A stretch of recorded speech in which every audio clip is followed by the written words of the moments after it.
तो वो जो भाषा थी लोगों की, तो लोग उसमें बातचीत किया करते थे, लोकोक्ति हुआ करती थी, लोगों की उक्तियाँ आती थीं, लोग अपने वक्तव्य देते थे, तो लोक वक्तव्य होते थे, लोक उक्तियाँ आती थीं, लोक भाषा होती थी। उसमें सारी बातें बुद्ध ने बताई और उसीलिए कहा। ये चलता रहा, पर बाद में बुद्ध को समाप्त करने के लिए उन्होंने, या समण धम्म को समाप्त करने के लिए सबसे पहले उसको ख़त्म किया जो उसका सार था। और सार था जो बुद्ध ने बातें बताई, जो समण धम्म की बातें थीं। क्योंकि जो बुद्ध ने बातें बताई वो समण धम्म था, और समण धम्म की बातें उन्होंने समणों की जो भाषा थी उसमें बताई, तो उन्होंने उसको चेंज किया। और चेंज करने में क्या चेंज करेगा कोई आदमी? बाहर से जो आदमी आता है उसके पास में उसकी कल्चर, उसके शब्द होते हैं, उसके अक्षर होते हैं, उसके जो वर्ड्स होते हैं, तो अपने शब्दों को उसने इसमें मिलाया और अपने शब्दों को मिलाकर इस भाषा को मॉडिफाइड किया, संस्कारित किया। अपनी भाषा में, हमारी भाषा में संस्कारित किया और अपनी भाषा में संस्कारित किया। और संस्कारित करने के बाद में इसको नाम भी संस्कृत ही बोला। क्या इसने चेंज किए? वहाँ से जो वो लेके आया था, तो वो शय शब्द का ज़्यादा इस्तेमाल करता था, आधे रह का ज़्यादा इस्तेमाल करता था, जो दो मात्राएं थी उनका इस्तेमाल करता था, जो त्रय है, जो गय है, जो श्रेय है, जो श्री है, ये शब्दों का इस्तेमाल ज़्यादा करते थे वो लोग। उन्होंने यहाँ से उन्हीं शब्दों को इसमें मिक्स किया, भाषा में बदला और अपनी भाषा में इसको उन्होंने ट्रांसलेट किया, थोड़ा सा चेंज कर कर। जो चेंज बाद में पकड़े गए, जो लोग जो पढ़ने लगे लोग वो पकड़ लेते हैं कि ये कौन कौन से चेंज हैं और क्या क्या चेंज किए।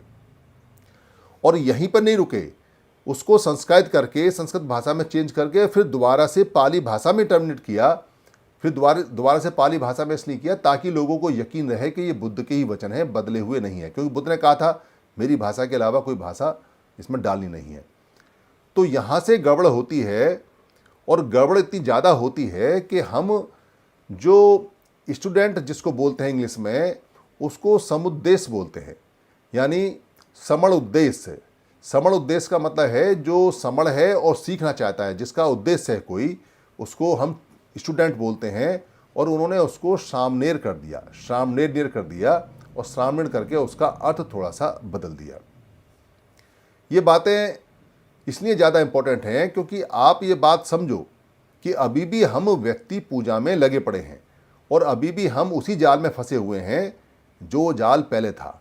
हमारे जितने विद्वान हैं वो उन्हीं जालों को पढ़ते हैं और उन्हीं जालों पे बहस करते हैं और उन्हीं बात पे करते हैं, उन्हीं की किताब पढ़ते हैं, उन्हीं की भाषा पढ़ते हैं, उन्हीं के शब्द पढ़ते हैं और फिर उन्हीं पे बहस करते हैं। तो कोई आदमी अगर कीचड़ में धंस जाए और वो अपने आप को कीचड़ से कीचड़ लगा के साफ़ करना चाहे तो ज़िंदगी भर साफ़ नहीं होगा। कीचड़ से कीचड़ साफ़ नहीं होती कभी, कीचड़ में पानी डालेंगे तो ही साफ़ होगी। ये बिल्कुल स्पष्ट बात इसलिए है क्योंकि हमारे यहाँ बुद्ध की पूजा नहीं होती। कभी भी पहले भी कभी किसी भी नायक की हमने पूजा नहीं की, पर उसकी बात हमने सारी मानी है और हमने उसके प्रतीक चिन्ह बनाए हैं जिनको स्तूप या थूप या चैत्य बोला करते हैं। वो हमारी परंपरा रही है, उसमें कोई नायक के नाम नहीं रहे। हमने कभी भी किसी का चैत्य या किसी का थूप या स्तूप या स्मारक नाम लेकर नहीं बनाया। हम उसको बस पूर्वज बोलते हैं, यानी पूर्वजन, हमसे पूर्वजन, हमारे पूर्वजन हो गए या हमारे जो अग्रज हैं वो हो गए, जो पहले थे पुराने, बस इतना कह के बोलते हैं। और गांव-गांव में अलग अलग जो होते हैं, हम बाबा भी बोलते हैं कि ये हमारे बाबा का समाधि है या बाबा का है, बस इतना ही करके बोलते हैं, पर नाम हम नहीं लेते और ना ही नामों की हम व्याख्या करते, ना ही हम नामों को आगे बढ़ाते हैं। नामों को बढ़ाने की परंपरा नहीं। पर जो लोग हमें मारते हैं, जो हमें काटते हैं, जो हमें पीटते हैं, जो हमारा शोषण करते हैं, जो हमें नुकसान पहुंचाते हैं, जो हमें तोड़ते हैं, वो अपने यहाँ कोई ना कोई नाम बढ़ा के चलते हैं, इसलिए ताकि हम उस नाम में उलझ जाएं और हम भी नामों के पीछे लगे रहें, नामों के पीछे लगे रहें। इसीलिए नुकसान क्या हुआ? नुकसान ये हुआ कि उन्होंने इस समण धम्म को, क्योंकि बुद्ध का धम्म या बुद्ध धम्म कहीं किसी पाली के अंदर है ही नहीं। कोई भी बुद्ध जिसने भी धम्म बताए हैं वो समण धम्म बताए, क्योंकि वो समण रहे हैं। समण कल्चर रही है, समण हमारी भाषा रही है, समण हमारा संस्कृति रही है, समण हमारा रहन सहन रहा है। हम समण हैं, समणा हैं, समणी हैं, तो हमारा जो धम्म है, जो मत है, वो भी समण है। ये स्पष्ट इसलिए हो जाता है क्योंकि अगर आप कहीं भी जाओगे तो आप जैसे लोग होंगे और जो उनकी पद्धति और मत होगी उनके उसी नाम से जाने जाते हैं जो उनका नाम होता है। तो हम बौद्ध तो थे नहीं, हम बुद्ध तो थे नहीं, तो बुद्ध और बौद्ध नहीं थे, और बुद्ध जो थे वो भी समण थे। इसलिए उन्होंने सारी कल्चर जो बताई वो समणों के धम्म की बताई। तो पाली में नाम मिलता है हमको समण धम्म, बौद्ध धम्म या बुद्ध धम्म नहीं मिलता। पर हम यहाँ बुद्ध के नाम से उसको प्रचारित करते हैं। अब इसका नुकसान क्या होता है और इसका फ़ायदा क्या होता है? फ़ायदा तो ये होता है कि जो लोग बुद्ध के समण धम्म को जान लेते हैं, बौद्ध धर्म के नाम से या बुद्धिस्ट के नाम से पढ़ लेते हैं और सही तरीके से जानते हैं और समझते हैं, उनको ये पता चल जाता है कि ये जो बात है बिल्कुल ठीक है। फिर उसके मन में एक छवि बनती है, जो छवि हमारे दिमाग में डाली गई है किताबों के थ्रू। बुद्ध का चेहरा ऐसा, बुद्ध के बाल ऐसे, बुद्ध का सर उठा हुआ, बुद्ध के कान लंबे, बुद्ध इतने खूबसूरत, बुद्ध ये वो। तो हमें कृतज्ञता कृतज्ञता बहुत ज़्यादा हो जाती है, और वो कृतज्ञता जो कृतज्ञता होती है वो उस चेहरे के प्रति हो जाती है जो हमें बार बार दिखाई जाता है।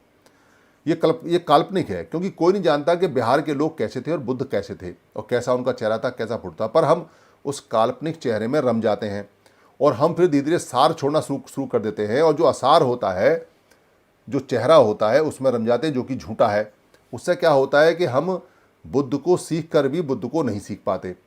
ये नुकसान होता है। और ये नुकसान होने से और बड़ा नुकसान होता है। और बड़ा नुकसान ये होता है कि बुद्ध के जानकार जो लोग हैं, जब बुद्ध को अपना उपास्य और बुद्ध को अपना गुरु मान लेते हैं, अपना शास्त्र, अपना टीचर मान लेते हैं, उसकी शिक्षाओं को अपना मान लेते हैं, तो वो बुद्ध के ही प्रति नतमस्तक होते हैं। और वो एक समुदाय बन जाता है, वो एक कम्युनिटी बन जाती है। और वो जो कम्युनिटी बनती है वो पूरे भारत की नहीं बनती, यानी सारे समणों की नहीं बनती, वो समणों के कुछ हिस्से की बनती है। यानी समण तो 120 करोड़ है, पर उसमें जो बुद्धिस्ट मानने वाले लोग हैं वो 0.6% हैं, या अगर जिन्होंने रजिस्टर्ड नहीं भी करा रखा हो तो 1% होंगे, 2% होंगे। तो आप अगर 2% और 5% भी लगा लो, आप भारत में है नहीं 5%, 0.6% ही हैं, आप 10%, 10 गुना करके ज़्यादा बना लो तो 5% बैठते हैं। तो जो 95% जो समण हैं वो बुद्ध को नहीं जानते, और उनको लगता है कि बुद्ध भी एक अलग मत है, और बुद्ध भी जो बता रहे हैं वो अलग तरह का है, और ये लोग गंजे रहते हैं, ये लोग लाल कपड़े पहनते हैं, ये लोग करुणा मैती में रहते हैं, आंख बंद करके बैठते हैं, ऐसा लोग मान लेते हैं, और बाकी लोग उन तक पहुंच नहीं पाते। तो समण धम्म, यानी कि जो बुद्ध ने समण धम्म दिया है, वो बहुत छोटा हो जाता है। और छोटा होने से नुकसान ये होता है कि वो लोग एक समुदाय में कैद हो जाते हैं, और वो एक कम्युनिटी और कास्ट जैसा व्यवहार करते हैं। उससे संविधान का मकसद खत्म हो जाता है, क्योंकि संविधान को संख्या चाहिए भारी, और वो संख्या आती नहीं है। और जो मत के लोग हैं, जैसे रविदास मत के लोग हैं, वो बुद्ध मत को नहीं मानते, उनको रविदास उनके गुरु हैं, वो उसमें फंसे हुए हैं, जबकि वो भी